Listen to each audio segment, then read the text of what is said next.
والی زینت ٹھیک ہے میرے دوستو، بیوی کے حقوق اپنی جگہ پہ ہیں، لیکن خاوند کے جو حقوق بیوی کے ذمے ہیں نا، مجھے ایک دوست کہنے لگے یا تو آپ خواتین کو بلاتے، بلکہ انہوں نے بڑی محبت کی بات کی، ہنسنے ہنسانے کی، مجھے کہنے لگے آپ نے آج بیان کرنے ہیں خاوند کے حقوق اور بیویاں ہوں گی نہیں تو ہمارا جو دل جلے گا، ہم جو پریشان ہوں گے کہ کاش وہ ہوتی تو سنتی، تو آپ نے یہ مضمون رکھ لیا ہے تو یہ تو دل جلانے والی بات ہوئی نا۔ تو میں نے کہا یار یہ مضمون صرف بیوی کے لیے نہیں، بیٹی کے لیے بھی ہے۔ صرف بیوی سے مطالبہ نہ کرو، بیٹی کو سکھا کے بھی بھیجو۔ صرف بیوی سے مطالبہ نہ کرو، بہن کو بتلا کے بھیجو کہ اگر میں اپنی بیوی سے ان حقوق کا مطالبہ کرتا ہوں تو تیرے شوہر بھی تجھ سے انہی حقوق کا مطالبہ کرے گا۔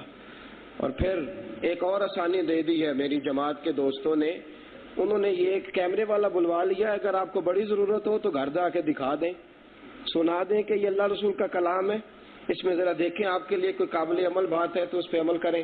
میرے دوستو، مرد کا درجہ عورت پہ زیادہ بی بی احتجاج نہیں کر سکتی۔ کیوں نہیں کر سکتی؟ اس لیے کہ یہ درجہ اللہ نے بیان فرمایا ہے۔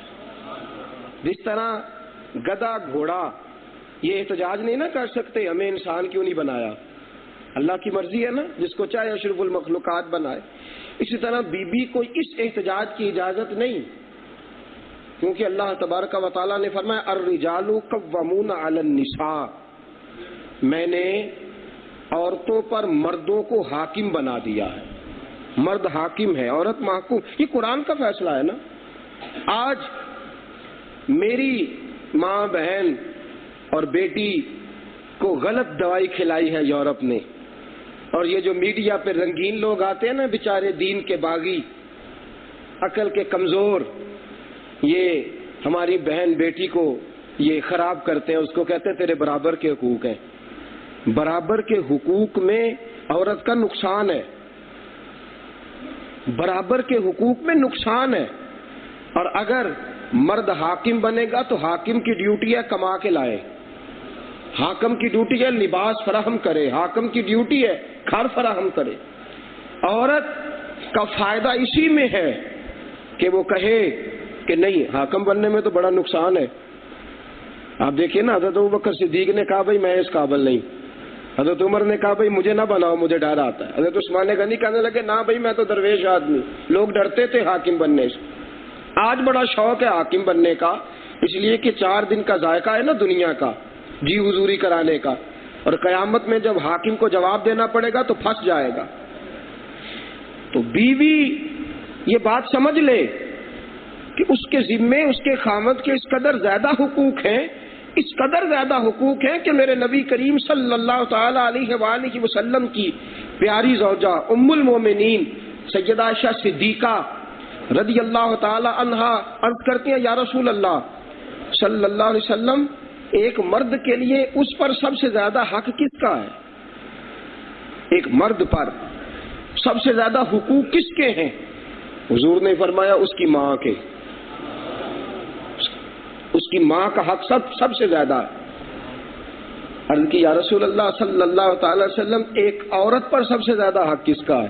حضور نے فرمایا اس کے خامد کا۔ لڑکے کے لیے سب سے زیادہ حق اس کی ماں کا ہے، ماں کا، یہ رسول پاک کے لفظ ہیں، سب سے زیادہ حق تیری ماں کا ہے۔ اور عورت کو کہا کہ نہ کوشش کر بیٹے کو اس کی ماں سے جدا کرنے کی، نہ یہ کوشش کر، اس لیے کہ سب سے زیادہ حق کی ماں کا ہے۔ اور عورت کو یہ بات بھی سمجھائی کہ ادھر ادھر بھٹکا نہ کر، تیرے لیے سب سے زیادہ اگر حق ہے تو تیرے شوہر کا ہے، سب سے زیادہ حق شوہر کا۔ ایک بی بی رسول کریم علیہ السلام کی خدمت میں حاضر ہوئی،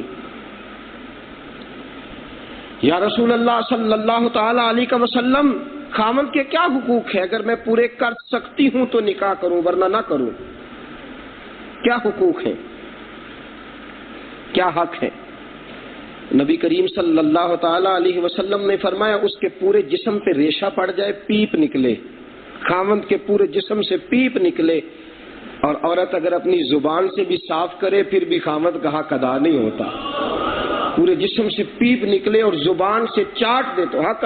عرض کرنے لگی حضور میں تو نہیں ادا کر سکتی، فرمایا نکاح نہ کرنا، نہ نکاح کرنا، اگر ادا نہیں کر سکتی تو۔ ایک آپ سے بات عرض کروں، اگر آپ سمجھیں تو کچھ قصور خامدوں کا بھی ہے بیویوں کے نافرمان ہونے میں۔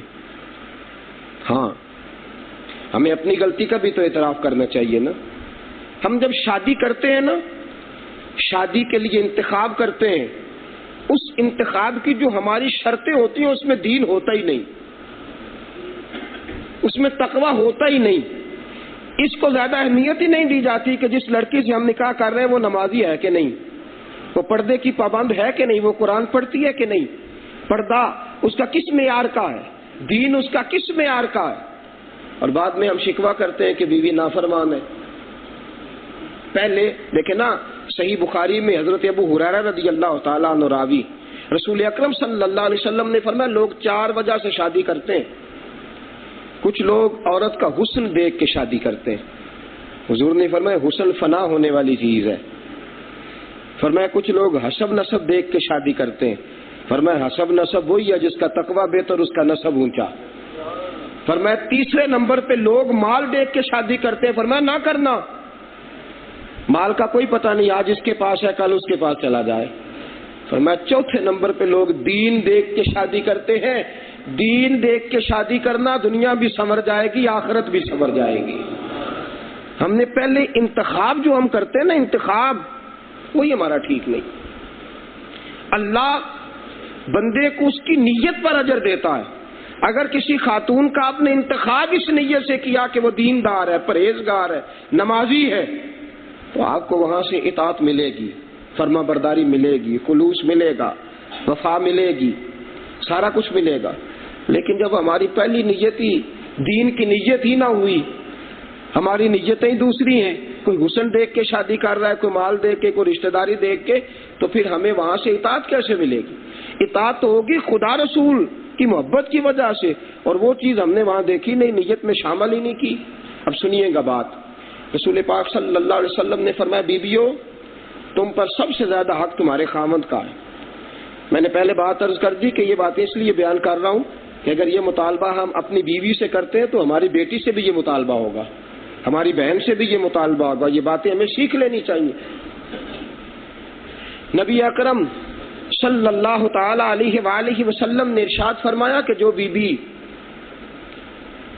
نماز پڑھے، رمضان کے روزے رکھے، اپنی عزت کی حفاظت کرے، اور چوتھے نمبر پہ فرمایا اپنے شوہر کی اطاعت کرے، اپنے شوہر کی بات مانے۔ فرمایا اگر ان 4 باتوں پہ عمل کرتی ہوئی بی بی دنیا سے چلی گئی، اللہ قیامت کے دن جنت کے سارے دروازے کھول کے کہے گا جس سے چاہے جنت میں چلی جا۔ نماز پڑھے، رمضان کے روزے رکھے، اپنی عزت کا دفاع کرے، حفاظت کرے، اور اپنے شوہر کی اطاعت کرے۔ اگر ان 4 باتوں پہ عمل کرتی ہوئی بی بی دنیا سے رخصت ہوئی تو اللہ جنت کے سارے دروازے کھول کے کہے گا جا جس دروازے سے تو چاہے جنت میں۔ حضرت عائشہ صدیقہ رضی اللہ تعالیٰ عنہ فرماتی حضور عورتوں کو سمجھایا کرتے تھے، نصیحت کرتے تھے خاوند کے بارے میں۔ آپ ارشاد فرماتی ہیں کہ ایک بی بی رسول اکرم صلی اللہ علیہ وسلم کی خدمت بابرکت میں آئیں، انہوں نے جو جس غرض سے جس کام سے وہ آئی تھی وہ انہوں نے بیان کیا، اور بیان کرنے کے بعد جب وہ رخصت ہونے لگی تو پیارے محبوب علیہ السلام نے فرمایا تمہارا اپنے خاوند سے رویہ کیسا ہے؟ جو بات وہ کرنا چاہتی تھی وہ ہو چکی، یہ ایک اضافی مضمون حضور نے چھیڑا، یہ گفتگو کا عنوان پہلے نہیں تھا، تمہارا اپنے خاوند سے رویہ کیسا ہے؟ تو بی بی عرض کرتی ہے حضور جس حال میں وہ رکھے میں راضی رہنے کی کوشش کرتی ہوں، جس حال میں رکھے۔ رسول اکرم صلی اللہ تعالی علیہ وآلہ وسلم نے ارشاد فرمایا، پیارے آقا علیہ السلام نے فرمایا کہ تم اپنے خاوند کی اطاعت کرتی ہو؟ عرض کی حضور میری طاقت کے مطابق جو مجھے حکم دیتا ہے پورا کرتی ہوں۔ رسول پاک صلی اللہ علیہ وسلم نے فرمایا یاد رکھنا اگر تمہارا خاوند ناراض ہوا تو تمہارے لیے جہنم میں ٹھکانہ بن جائے گا، اور فرمایا یاد رکھنا اگر تمہارا خامند راضی ہوا تو اللہ اس کی برکت سے ہی تمہیں جنت عطا فرما دے گا، اگر ناراض ہوا۔ عورت تھوڑی سی فطرتی طور پر عقل کے لحاظ سے کمزور ہے، شکوہ زیادہ کرتی ہے، گلہ زیادہ کرتی ہے، نادانی کر جاتی ہے۔ عزیز دوستو، اگر یہ عورت اپنے خامند کی اطاعت میں چلے، وہ ایک پنجابی کے شاعر میاں بوٹا صاحب گزرے ہیں، وہ کہتے ہیں کوئی بول اول لڑا نہ بول بیٹھی، ہندے خسم ناراض بڑ بولیاں دے، بولی کان تے کوئل دی دس دیے، بڑے فرق ہندے سجنا بولیاں دے، ادل گئیاں نو سردار پین تکے تے شرما والیاں نو جھوٹے ڈولیاں دے۔ نبی کریم صلی اللہ تعالی علیہ وسلم نے فرمایا جو عورت اس حال میں مر گئی کہ اس کا خامند راضی تھا، فرمایا میں تمہیں گواہی دیتا ہوں کہ اللہ اسے حساب نہیں لے گا، بغیر حساب کے جنت عطا فرما دے گا۔ خامند راضی تھا۔ اچھا، اب یہاں یہ قید نہیں لگائی کہ خامند نیک ہو تو راضی کرو، بلکہ شرط تو یہ ہے نا کہ سل منکت آقا تیرے ساتھ زیادتی بھی کرے تو اپنا فرض پورا کر، جو جوڑے توڑے اس کے ساتھ جوڑ۔ عورت اپنی ڈیوٹی سر انجام دے، اپنی ڈیوٹی سر یہ گلا شکوہ خواتین جو بڑی جلدی کرنا شروع کر لیتی ہیں، ہمیں سمجھانا چاہیے اپنی ماں بہن بیٹی اور بیوی کو۔ میرے نبی کریم صلی اللہ تعالی علیہ وسلم نے فرمایا میں نے معراج کی رات جب دوزخ پہ نظر ڈالی تو میں نے بیویاں زیادہ دیکھی ہیں، دوزخ میں عورتیں زیادہ دیکھی ہیں۔ یا رسول اللہ صلی اللہ تعالی علیہ وسلم، وجہ حضور نے فرمایا ایک تو لعنتیں زیادہ برساتی ہیں، اور دوسرا خامند کا شکریہ ادا نہیں کرتی، ناشکری ہوتی ہے۔ ان دو وجہوں سے، ایک وجہ یہ کہ لعنت تان زیادہ کرتی ہیں، لعن تان زیادہ کرتی ہیں، دوسری وجہ یہ کہ خامند کی ناشکری ہے، شکریہ ادا نہیں کرتی۔ ان دو وجہوں سے اللہ نے کثرت کے ساتھ بیویوں کو جہنم میں پھینکا، زیادہ عورتیں جائیں گی۔ حال بڑا عجیب ہے اس معاشرے کی خواتین کا جہاں ہم رہتے ہیں، جہاں ہم وقت گزارتے ہیں، کہ عورتیں اس قدر آزاد خیال ہو گئی ہیں، اس قدر آزاد خیال ہو گئی ہیں کہ وہ خامند کو کہتی ہے مجھے کیا کسی کا وزن ہے، سارا قانون میرے حق میں، میں نے بی اے کرنے کے بعد فلاں فلاں ڈپلومے کر رکھے ہیں، میں 2 وقت کی روٹی کما سکتی ہوں، میرے پاس بڑے مواقع ہیں۔ یا تیسری بات یہ کرتی ہے کہ میرے ابا جی بڑے امیر کبیر ہیں، تو مجھے چھوڑ بھی دے گا تو مجھے 2 وقت کی روٹی ملتی چلی جائے گی۔ اسے یہ نہیں پتا کہ دنیا میں روٹی تو مل جائے گی، لیکن آخرت میں رب جو ناراض ہوگا اس کا کیا کرو گی؟ آخرت کے دن جو اللہ تبارک و تعالیٰ تم سے نظر رحمت پھیر لے گا، اس کا تمہارے پاس کیا علاج ہے؟ رسول پاک صلی اللہ تعالی علیہ وآلہ وسلم نے مسلمان خواتین کی ذمہ داری لگائی، فرمایا اپنے خامند کو راضی رکھو، اپنے خامند کی اطاعت میں وقت گزارو، اپنے خامند کے گھر میں رکی رہو۔ مجھے بالکل اس بات کا علم ہے کہ روٹی پکا کے دینا، کپڑے دھو کے دینا، گھر کے کام کاج کرنا بالکل ببانگ دوہل عورت کے فرائض میں اگرچہ شامل نہیں، لیکن خامند کو راضی رکھنا تو اس کا فرض ہے کہ نہیں؟ اس کو راضی رکھنا تو فرض ہے کہ نہیں؟ ہر معاملے میں خامند کو راضی رکھنا۔ رسول پاک صلی اللہ علیہ وسلم نے فرمایا خامند عورت کو اپنے بستر پہ بلائے، عورت کو چاہیے فوراً آئے، اگر تندور میں روٹیاں جل رہی ہوں تو پھر بھی تندور چھوڑ کے آ جائے۔ رسول پاک نے فرمایا اگر خامند نے بلایا بی بی نہ آئی، ساری رات اللہ کے فرشتے اس عورت پر لعنتیں برساتے رہیں گے۔ ہر حال میں خامند کو راضی رکھنا، اس کی اطاعت کرنا، اس کی فرما برداری کرنا، دکھ میں بھی اس کا ساتھ دینا اور سکھ میں بھی اس کا ساتھ دینا۔ میرے دوستو، نبی اکرم صلی اللہ تعالی علیہ وآلہ وسلم نے مسلم معاشرے کی خواتین کو اس قدر زیادہ خامند کے حقوق کے بارے میں تلقین کی۔ حضرت ابوبکر صدیق رضی اللہ تعالیٰ عنہ فرماتے ایک اونٹ دوڑا ہوا آیا، اس نے آ کے حضور کو سجدہ کیا، میرا بڑا دل کیا، میں نے کہا یا رسول اللہ صلی اللہ علیہ وسلم میرا بھی دل کرتا ہے آپ کو سجدہ کروں، میرا بھی جی چاہتا ہے سجدہ کروں۔ رسول اکرم صلی اللہ تعالیٰ علیہ وسلم نے فرمایا خدا کے علاوہ کسی کو سجدہ جائز ہی نہیں، سجدہ جائز ہی۔ ایک مسئلہ چھوٹا سا، بڑی قابل غور بات، کوئی بندہ کسی اور کو سجدہ کرے نا خدا سمجھ کے تو مشرک بنے گا، اگر تعظیم کے ساتھ سجدہ کرے گا تو اس نے حرام کام کیا ہے۔ تعظیمی سجدہ کرنے سے بھی بندہ مشرک نہیں ہوتا، تعظیمی سجدہ کرنے شرک واقعہ نہیں ہوتا۔ شرک تو ہے جب وہ دل میں کسی کو معبود مان کے سجدہ کرے، تعظیمی سجدہ کرنا حرام ہے، کسی کو بھی تعظیمی سجدہ حرام ہے، لیکن اگر کرے گا بہت بڑا اس نے گناہ کیا، لیکن اس پر شرک کا فتویٰ پھر بھی شرک بڑا مشکل کام ہے۔ نبی کریم صلی اللہ علیہ وسلم نے فرمایا نہ بھائی سوائے خدا کے کسی کو سجدہ جائز نہیں، اور حضور نے فرمایا اگر میں حکم دیتا، بیویوں کو سوچنا چاہیے نا حکم دینے کی بات کون کر رہا ہے؟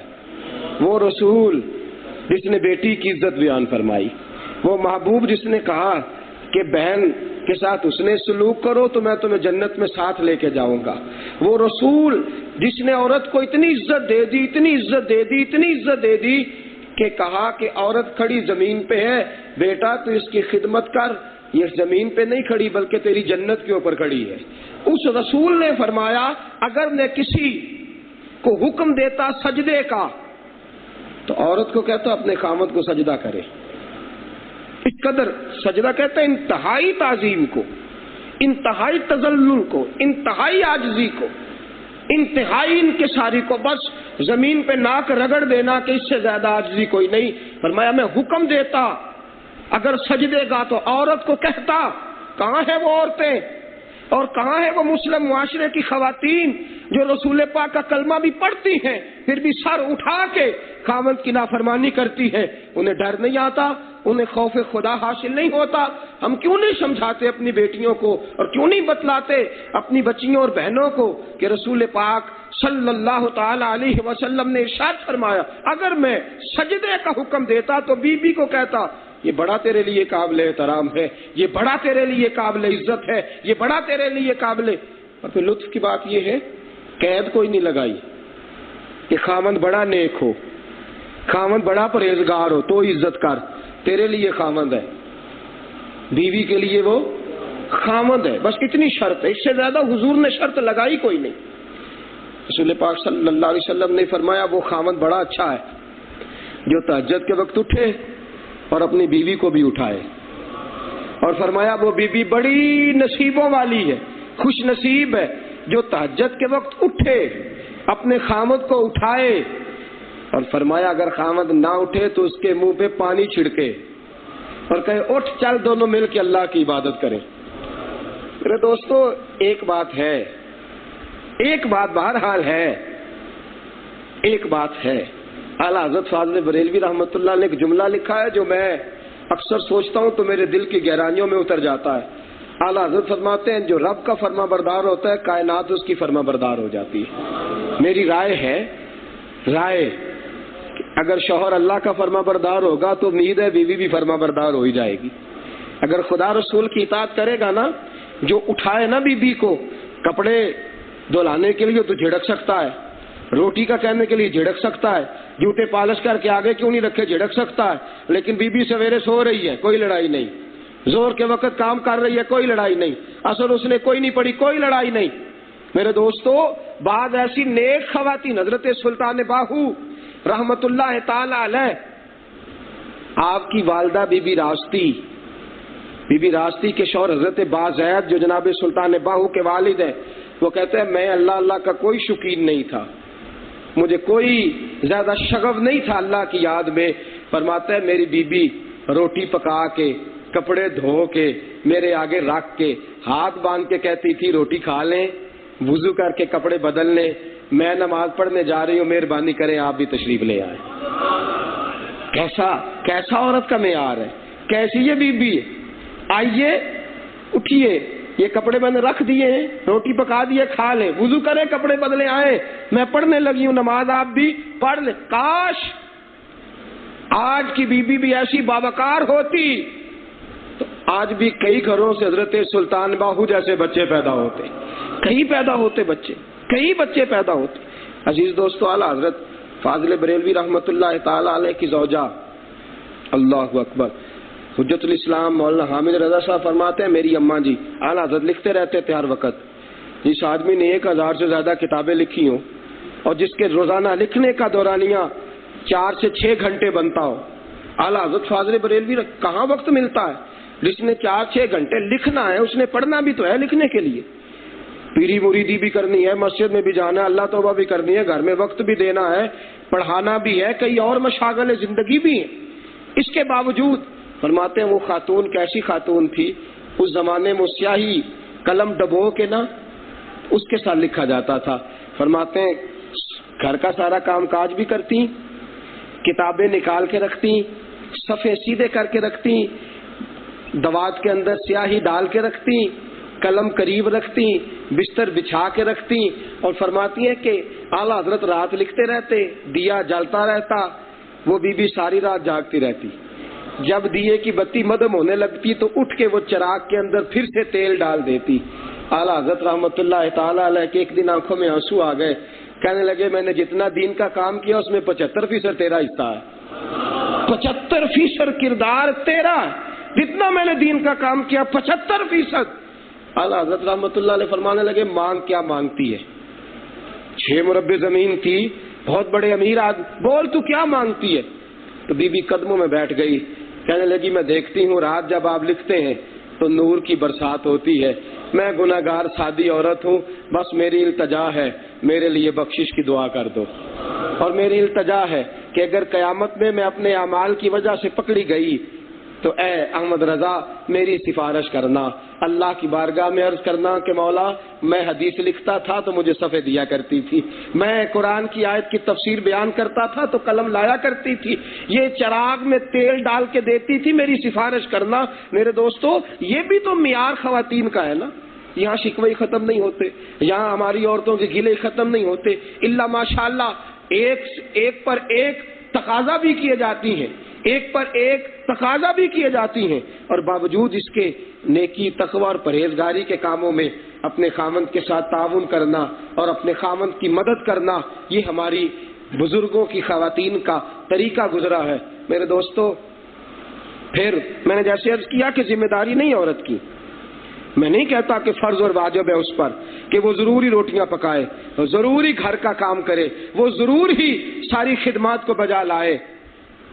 رسول اکرم صلی اللہ تعالی علیہ وسلم نے یہاں تک بیان فرمایا کہ نبی کریم صلی اللہ علیہ وسلم نے فرمایا کہ بچہ پیدا ہو گیا ہے نا، عورت نے بچہ پیدا کر دیا تو اب اس کو دودھ پلانے کی ڈیوٹی بھی عورت کی نہیں. خامد دودھ پلوائے اس کو جہاں سے مرضی، یہ بات اپنی جگہ پہ ٹھیک ہے. ایک ہوتی ہے حضور کا فرمان اور اجازت، اور ایک ہے میرے نبی پاک کی رضا. ایک ہے حضور کا فرمان اور حضور کی اجازت، اور ایک ہے رسول پاک صلی اللہ تعالی علیہ وسلم کی رضا. اجازت وہ تھی جو میرے مصطفیٰ نے بیان کر دی کہ بی بی تیری ڈیوٹی کوئی نہیں، تیری ڈیوٹی ہے خامد کے بستر پر آؤ، بناؤ سنگھار کر، اس کی عزت کی حفاظت کر، اس کے گھر میں رہ.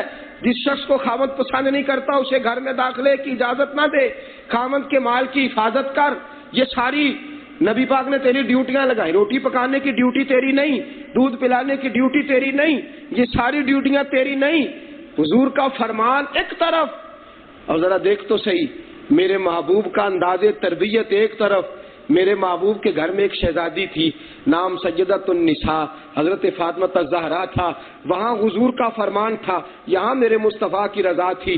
رسول پاک کی شہزادی جب بیاہ کے اپنے گھر گئی ہے تو میری ملت کی بیٹیوں اور میری ملت کی بہنوں اور میری ملت کی ماں دیکھو تو صحیح انداز کیا ہے. میرے مصطفیٰ کی شہزادی جو کونین کے والی کی شہزادی ہے، اس کے 2 بچے، 11 مہینے کا فرق ہے، دودھ بھی پلاتی ہے، آٹا بھی گوندتی ہے، روٹیاں بھی پکاتی ہے، وہ چکی بھی چلاتی ہے، اس کے ہاتھوں پہ چھالے بھی پڑ جاتے ہیں، وہ گھر کا سارا کام کاج کرتی ہے. اور ایک دن در مصطفیٰ پہ حاضر ہو کے عرض کرتی ہے سونیا لونڈیاں اور غلام آئے ہیں، مجھے کسی نے کہا ہے جا حضور سے جا کے کہہ ایک غلام اور لونڈی تجھے بھی دے دے. میرے مصطفیٰ جتنا حضور بیٹی سے پیار کرتے تھے کوئی باپ نہیں کرتا ہوگا، جتنا رسول پاک اپنی شہزادی سے محبت کرتے تھے کوئی تصور ہی نہیں کر سکتا. باوجود اس کے حضور نے فرمایا فاطمہ تو جو کر رہی ہے وہ تیرے لیے بڑا اچھا ہے، تو جو کر رہی ہے وہ بڑا امور خیر میں سے ہے. فرمایا یہ لونڈیاں اور غلام تجھے نہیں ملیں گے، اگر ملیں گے تو مدینے کے یتیموں کو ملیں گے، مسکینوں کو ملیں گے، غریبوں کو ملیں گے۔ فرمان حضور کا اپنی جگہ، لیکن تربیت اور رضا حضور کی یہی ہے کہ عورت خامد کی خدمت کرے۔ عورت، اور آپ دیکھیے نا، حضرت عائشہ صدیقہ رسول پاک علیہ الصلوۃ والسلام کے کپڑے دھوتی ہیں، حضور کپڑے پہنتے ہیں تو حضرت عائشہ صدیقہ اپنے ہاتھوں کو خوشبو لگا کے حضور کے کپڑوں کو لگاتی، یہاں تک خدمت کر۔ اعتکاف کے دنوں میں رسول اکرم صلی اللہ علیہ وسلم مسجد میں معتکف ہیں، حضرت عائشہ کو کتنا خیال ہے، کہتی ہیں سونے کئی دن ہو گئے سر نہیں دھویا، حجرہ ساتھ تھا نا، یا رسول اللہ اگر آپ سر نکال دینا حجرے کی طرف تو میں ذرا آپ کا سر نہ دھو ڈالوں۔ انداز خدمت کا رسول پاک علیہ الصلوۃ والسلام کی ازواج مطہرات کا اور نبی اکرم صلی اللہ تعالی علیہ وسلم کا انداز تربیت۔ ایک وقت وہ تھا جب ابھی کافروں کے ساتھ رشتہ کرنا جائز تھا، اور جن کے نکاح ہو چکے تھے نا، عورت کوئی مسلمان ہو گئی ہے یا مرد کوئی مسلمان ہو گیا، ابھی حکم نہیں آیا تھا کہ وہ نکاح ٹوٹ جائیں۔ جب حکم آ گیا اب ناجائز ہو گیا، اب کسی غیر مسلم مرد کا مسلمان عورت سے اور غیر مسلم عورت کا مسلمان مرد سے نکاح نہیں ہو سکتا۔ رسول پاک کی سب سے بڑی صاحبزادی حضرت زینب رضی اللہ تعالی عنہا، سب سے بڑی شہزادی، ان کے خامد ابو العاص ابھی مسلمان نہیں ہوئے تھے، بدر کے اندر مسلمانوں کے خلاف لڑنے کے لیے آئے تھے، گرفتار ہوئے۔ حضور نے فرمایا فدیہ دو، اجازت لے لو۔ ان کی زوجہ رسول پاک کی شہزادی حضرت زینب مکہ مکرمہ میں، حضور نے فرمایا بھیجو پیسے، بھیجو، خامد مشکل میں ہے۔ پر ایک ہار تھا سونے کا، اور ہار بھی کہاں سے آیا تھا؟ ہار وہ تھا جو جناب ختیجہ الکبریٰ کا ہار تھا۔ بڑی بیٹی کی شادی کا موقع آیا تو حضرت ختیجہ نے اپنے گلے سے ہار اتار کے اپنی بیٹی کو عطا فرمایا، وہ ہار ان کے پاس موجود تھا۔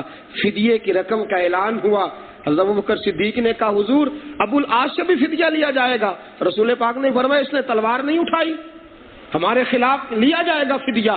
ابو العاص بھیجو پیغام اپنے گھر، فدیہ منگاؤ۔ حضرت زینب کو پیغام گیا، سنبھال کے نہیں رکھا ہار، بچا کے نہیں رکھا کہ میری ماں کی نشانی ہے، میں کیا کروں۔ حضرت زینب نے وہ ہار لپیٹ کے رسول پاک کے پاس بھیجا۔ جب وہ ہار پہنچا نا در مصطفیٰ پہ اور لا کے رکھا گیا، پر پیغام آیا حضور یہ ابو العاص کا فدیہ ہے۔ یوں ہار کھلا، جب نظر پڑی تو نبی پاک کی آنکھوں میں آنسو آ گئے، حضور پھوٹ کے روئے، تڑپ کے روئے۔ رسول پاک علیہ الصلوۃ والسلام نے بڑا گریہ فرمایا۔ حضرت صدیق اکبر رضی اللہ تعالیٰ عنہ عرض کرتے ہیں حضور کیا ہوا؟ فرمایا یہ ہار آیا ہے تو پھر سے ختیجہ کی وفائیں یاد آ گئی، یہ پھر سے دیکھو یہ ختیجہ کی وفا کدھر گھوم رہی۔ میں نے عرض کیا کہ حضور کا فرمان اپنی جگہ، مسلمان بیٹیوں نبی پاک کا فرمان اپنی جگہ، یہ نہ کہتے پھرا کرو جگہ جگہ کہ کوئی پابندی ہے اسلام میں تو دکھاؤ، کوئی پابندی ہے اسلام میں تو دکھاؤ۔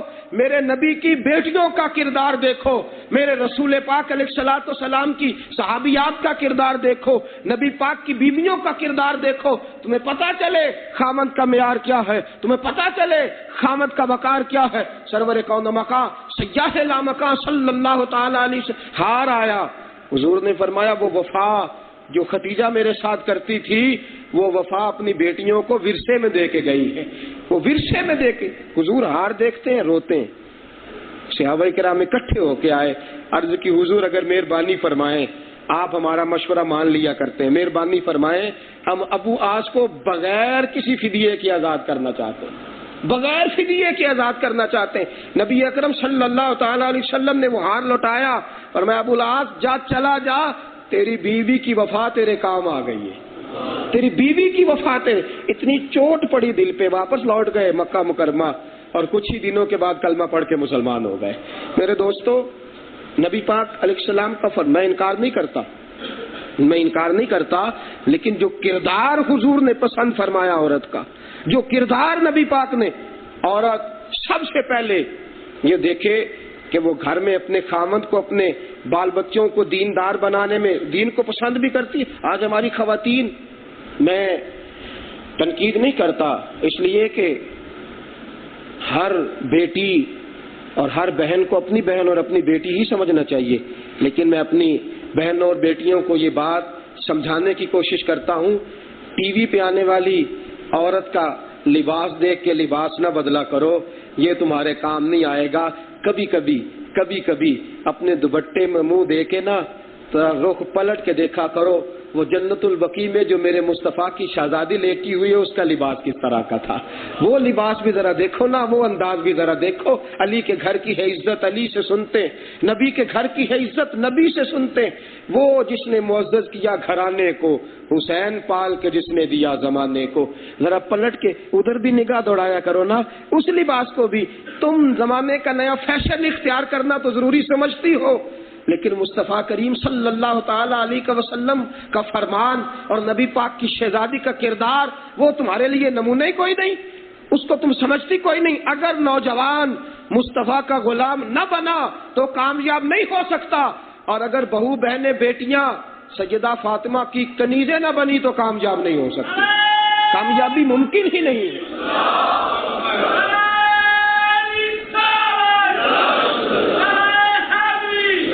نبی پاک صلی اللہ تعالی علیہ وسلم نے عورت کو، دیکھیے حضرت انس بن مالک رضی اللہ تعالی عنہ کی والدہ حضرت ام سلیم، جب حکم آ گیا نا کہ کافر مردوں سے نکاح اب قائم نہیں رہے، اپنے خاوند کو پیغام بھیجا کہ یہاں تو کلمہ پڑھ لے یا تیری میری جدائی ہے۔ حضرت انس کی والدہ ام سلیم، تیری میری جدائی ہے۔ اس نے کہا میں تو کلمہ نہیں پڑھوں گا۔ فرمایا نہیں پڑھنا تو ٹھیک ہے، تو اپنے گھر میں اپنے گھر نکاح تو خود بخود ٹوٹ گئے جب حکم آ گیا تو۔ 10 سال انتظار کیا حضرت ام سلیم نے، 10 سال انتظار کیا۔ حضرت ابو طلحہ نے پیغام بھیجا کہ بڑی باوقار بڑی خوبصورت عورت ہے، بڑی دانشور ہے، پیغام بھیجا۔ حضرت ام سلیم نے کہا ابو طلحہ میں ضرور نکاح کر لیتی۔ کہا چلو اپنی شرط بتاؤ، کتنا حق مہر لوگی، کس مکان میں رہنا پسند کرو گی، مالدار آدمی ہوں۔ فرمایا نہ حق مہر کی بات ہے نہ مکان کی بات ہے، تو کلمہ پڑھ کے مصطفیٰ کا غلام بن جا، میں تیرے ساتھ شادی کر لیتی ہوں۔ تو رسول پاک کا غلام بن جا، میں تیرے ساتھ نکاح کر لیتی۔ ابو طلحہ نے کہا کہ کیوں؟ فرمایا میں تجھے بتلاتی ہوں، اس لیے کہ تو اپنے ہاتھ سے درخت کاٹ کے لاتا ہے، اپنے ہاتھ سے رندا چلاتا ہے، اور پھر تو ایک بڑائی کے پاس جاتا ہے، مستری کے پاس، وہ ایک مورت بنا دیتا ہے، پھر تو لا کے گھر میں سجاتا ہے، اس کی پوجا شروع کر دیتا ہے۔ بتلا کہ جس کو تو نے اپنے ہاتھ سے کاٹا، ہاتھ سے تراشا، ہاتھ سے سجایا، وہ معبود بننے کے قابل ہے؟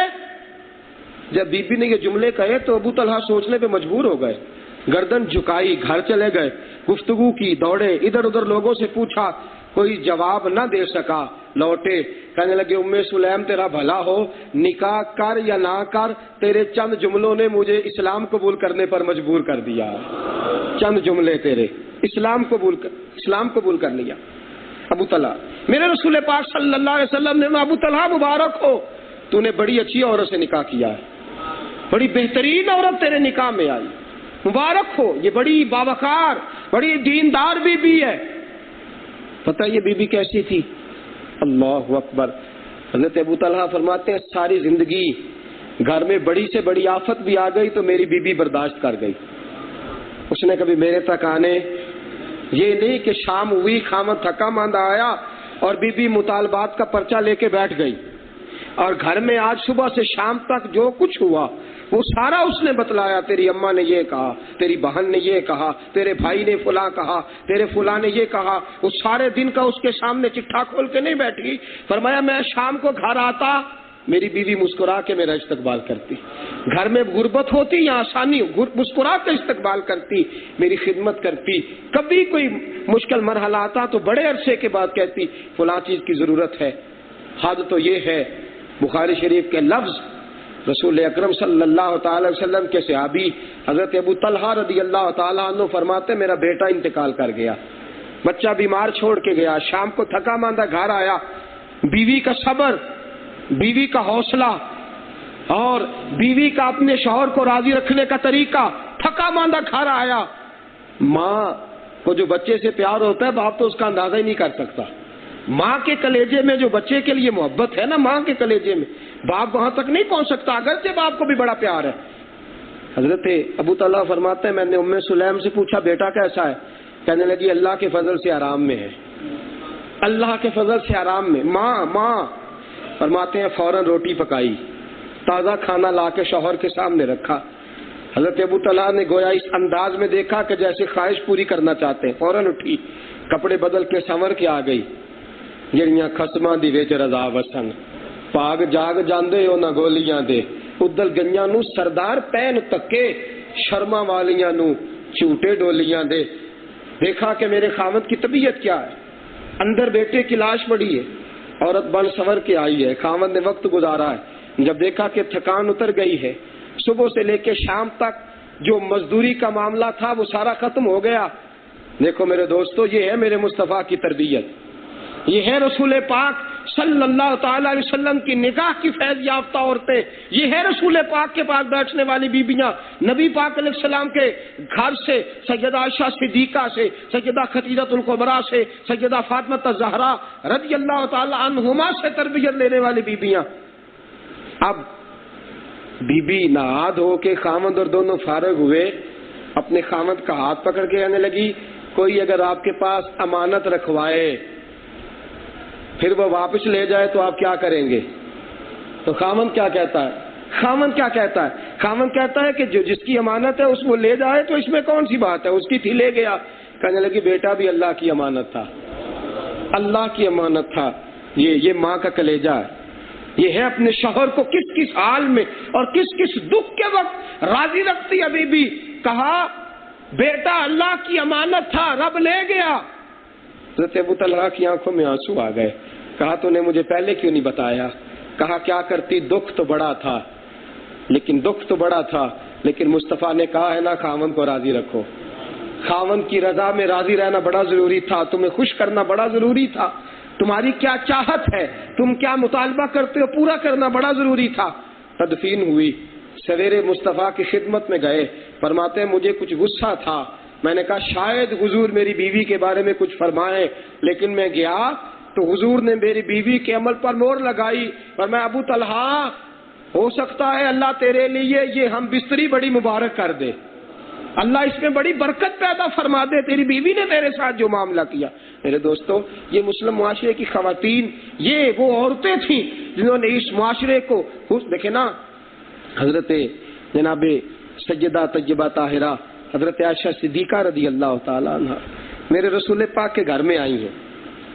کہاں کی تربیت یافتہ تھی؟ جناب صدیق اکبر کے گھر کی.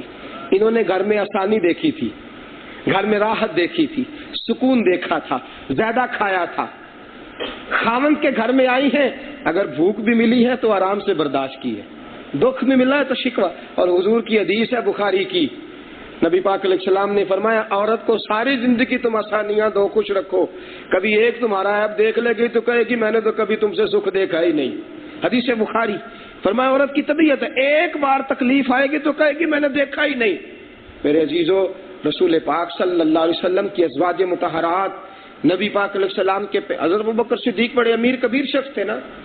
حضرت اسماء بنت ابی بکر جناب سیدہ عائشہ صدیقہ کی بڑی بہن, حضرت اسماء بڑے مالدار باپ کی بیٹی, اور کتنے 40 ہزار دینار حضرت ابوبکر صدیق اپنی اس بیٹی کے پاس رکھتے تھے کہ ضرورت پڑی کہ تو لے لوں گا, اتنا پیسہ دیکھا.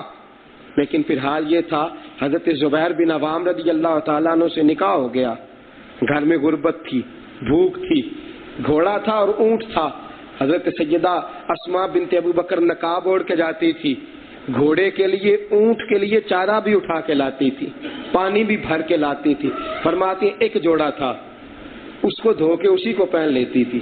امیری دیکھی تھی گھر میں, اپنے گھر میں بڑا کچھ دیکھا تھا اپنے گھر کے اندر, بڑے سکھ دیکھے تھے.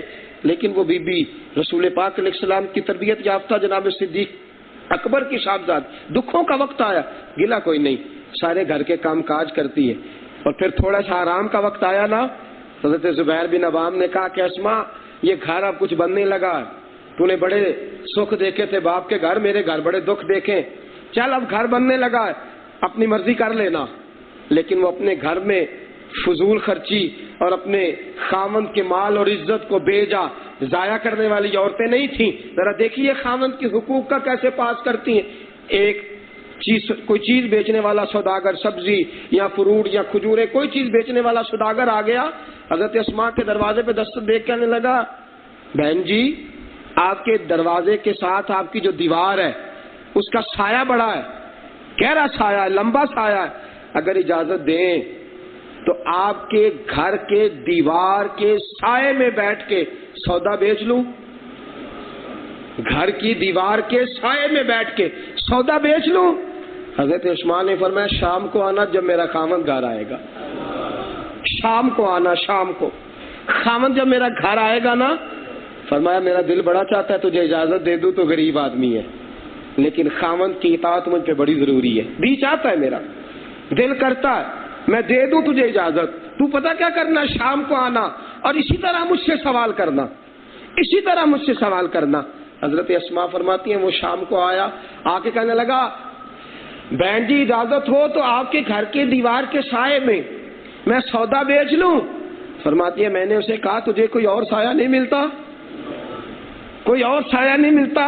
کہا اس کو، سنایا اپنے شوہر کو، کہا اس کو اللہ کی راہ میں خرچ بھی کرنا ہے، خیرات بھی کرنا ہے، صدقہ بھی دینا ہے، تو پھر بھی خاوند کا لحاظ کرنا ہے۔ کہا تجھے کوئی اور سایہ نہیں ملتا؟